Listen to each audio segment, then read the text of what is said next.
भाव और वसुधैव कुटुंबकम की भावना हमारी भारतीय संस्कृति की विशेषता है।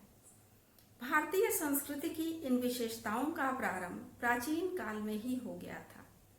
अत्रि ऋषि की पुत्री ने ऋग्वेद के 8वें मंडल के सूक्त संख्या 91 के 1 से 7 तक की ऋचाओं का अनुसंधान किया था। उन्होंने इन ऋचाओं पर गहन चिंतन मनन किया था। उसके बाद इन ऋचाओं का साक्षात दर्शन किया था। अत्रि ऋषि के ही वंश में विश्वावारा नाम की विदुषी थीं, जिन्होंने अतिथियों के संबंध में ऐसी ऋचाओं के विषय में गहन चिंतन मनन किया, जिस पर आज भी हमें कुछ न कुछ संदेश मिलते रहते हैं। उन ऋचाओं से हमें कुछ न कुछ सीखने को मिलता है। तो विश्वावारा एक साध्वी, तपस्विनी, विदुषी और कहा जाए कि ब्रह्म ज्ञानिनी थी, ब्रह्मवादिनी थी। ऋग्वेद के 5वें मंडल के द्वितीय अनुवाक के 28वें सूक्त के मंत्रों की इन्होंने उन मंत्रों का जो गहन चिंतन किया, उस चिंतन मनन के पश्चात जो है इन्होंने उसमें से कुछ ऐसी ऋचाओं को लिया जिनमें अतिथि सत्कार से संबंधित बातें बताई गई थी। तो अतिथि सत्कार के रहस्यों को उजागर करने का श्रेय अगर किसी को जाता है तो विश्वावारा को। वो एक ऐसी ब्रह्मवादिनी थी जिन्होंने इन ऋचाओं को पूर्णतः सबके सम्मुख ऐसे प्रस्तुत किया कि इनका कोई भी रहस्य जो है बाकी नहीं रह गया। किस प्रकार से एक स्त्री को अपने घर में आने वाले अतिथि का सेवा सत्कार करना चाहिए, किस प्रकार से उसको देवतुल्य मानते हुए उसको महत्व देना चाहिए, ये देन विश्वावारा की ही है। उनके संबंध में कहा जाता है कि इन्होंने मंत्रों से ऐसे हवन वगैरह करने के विषय में बताया।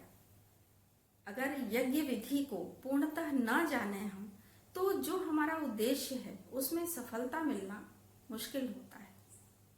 तो इन्होंने यज्ञों के उन रहस्यों पर से पर्दा उठाया, जिसमें किस प्रकार के यज्ञ किस तरह की सफलता को प्राप्त करने के लिए करना चाहिए, और जो सफलता हमें प्राप्त करनी है उसके लिए जो यज्ञ हम कर रहे हैं उसमें किस तरह की हवि देनी चाहिए, किस तरह के हविष्य का इस्तेमाल करना चाहिए, प्रयोग करना चाहिए, उसका भी इन्होंने पूर्णतः विवरण प्रस्तुत किया। तो अपने गहन चिंतन मनन के द्वारा इन्होंने मानो वेदों की ऋचाओं का साक्षात्कार कर लिया और उन ऋचाओं को एक आम व्यक्ति के लिए, कहा जाए कि साधारण लोगों के लिए, सामान्य लोगों के लिए इतना सुंदर प्रस्तुतिकरण किया, इतने सरल रूप में प्रस्तुत किया जो इनके गहन अनुसंधान को दर्शाता है। क्योंकि यज्ञ वगैरह करने में हम लोग ये तो जानते हैं कि हमें कुछ हवन पूजन करना है, लेकिन हमें हवि किस चीज की देनी है जिससे कि जो हमारी मनोकामना है वो पूर्ण हो, इसकी जानकारी अगर हमें चाहिए तो इन्होंने अपने अनुसंधान के द्वारा जो उपाय बताए उन उपायों को अपनाना चाहिए। तो ऐसी थी विश्वावारा, एक ऐसी विदुषी जिन्होंने वैदिक ऋचाओं को, वेदज्ञ होते हुए भी वैदिक ऋचाओं के सरल रूप को लोगों के सामने रखा। इनका गहन अनुसंधान इन ऋचाओं के विषय में इस प्रकार का था जिससे अतिथि सत्कार को एक स्त्री के लिए उन्होंने बहुत ही सुंदर रूप में प्रस्तुत किया कि अतिथि जो है, जो हमारे द्वार पर बिना किसी तिथि को बताए हुए, क्योंकि आज के समय में भले ही अतिथि अपने आने का समय बता देते हैं, लेकिन प्राचीन काल में अतिथियों के आने का कोई समय निर्धारित नहीं होता था।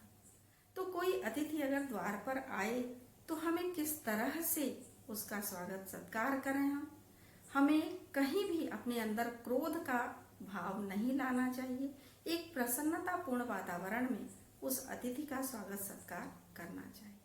और इस प्रकार से अगर यज्ञ आदि विधियों का ज्ञान हो, अतिथि सत्कार का भाव मन में हो, तो एक स्त्री अपने पति के मनोनुकूल या उसके मनोभावों को जान करके इन सारी चीजों को व्यवस्थित रूप से प्रस्तुत कर सकती है और वो एक उत्तम संतान की भी अधिकारिणी बनती है। तो इन सारी चीजों का ज्ञान विश्वावारा के द्वारा प्रस्तुत किया गया, जिस पर हम आज भी उन्हीं के उन उपदेशों को लेकर के, उन्हीं के उपदेशों से शिक्षा प्राप्त करके यज्ञ आदि विधियों का पालन करते हैं। तो आज के लिए हमारी इस विदुषी की ये बातें, और कल पुनः किसी अन्य विदुषी, किसी अन्य तपस्विनी की चर्चा